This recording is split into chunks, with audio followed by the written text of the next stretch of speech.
Hello മച്ചാന്മാരെ, അപ്പോൾ എല്ലാവർക്കും അമേസിങ്ങിലേക്ക് സ്വാഗതം. അപ്പം നമ്മുടെ മച്ചാന്മാർ നമ്മുടെ തോട്ടത്തിനകത്ത് ഒരു ജാമ്പ മരമുണ്ട്. ജാമ്പല്ല, പുളിഞ്ചിക്ക മരം. ആ മരത്തിൽ നല്ല അടിപൊളിയായിട്ട് നമ്മളൊരു വള്ളി നട്ടു. പക്ഷേ കോവയ്ക്ക വള്ളി എന്ന് പറയാൻ നട്ടത്. പക്ഷേ സംഭവം കോവയ്ക്ക വള്ളിയല്ല. ഞാൻ പുസ്തകത്തിലൊക്കെ നോക്കി ഞാൻ ഇതിനെക്കുറിച്ച് കൂടുതൽ പഠിച്ച സമയത്ത് ഇത് കോവൽ വള്ളിയല്ല, നമ്മൾ ഈ കാട്ടുകോവൽ എന്ന് പറയുന്ന സാധനമാണെന്ന് തോന്നുന്നു. അങ്ങനെയാണ് പറഞ്ഞിരിക്കുന്നത്. എനിക്ക് ഉറപ്പില്ല. അപ്പോൾ ആർക്കെങ്കിലും അറിയാമെങ്കിൽ ഒന്ന് കമൻറ്റ് ചെയ്തിരിക്കണം. പക്ഷേ എനിക്ക് കണ്ടപ്പോൾ നല്ല രസം തോന്നി. പുഴുത് കളയാൻ തോന്നിയില്ല. എന്തായാലും നമ്മൾ നട്ടതല്ലേ, അതിനും ഒരു ജീവനുള്ളതാണല്ലോ, അതുകൊണ്ട് പുഴുത് കളയാൻ തോന്നിയില്ല. അപ്പോൾ നിൽക്കട്ടെന്ന് വിചാരിച്ചു. പക്ഷെ നല്ല രസമുണ്ട്. അതിൻ്റെ വള്ളിയും ആ 2 തരം വള്ളിയുണ്ട്. പക്ഷെ അത് ഒന്ന് സ്പ്രിങ് പോലെയും ഒന്നല്ല നമ്മുടെ സ്ട്രൈറ്റ്, അതായത് നമ്മൾ ഈ നാര് പോലെ കിടക്കുന്ന നല്ല അടിപൊളിയായിട്ടുണ്ട്.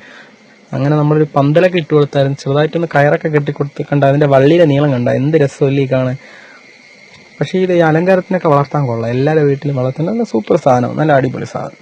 എനിക്കിഷ്ടം തോന്നാൻ, എനിക്ക് കണ്ടപ്പോൾ നല്ല ഇഷ്ടപ്പെട്ടു. നല്ല പന്തലൊക്കെ ഇട്ട് തുടങ്ങി നല്ല അടിപൊളിയായിട്ട് ഇത് നല്ല നീളത്തിലെടുക്കും.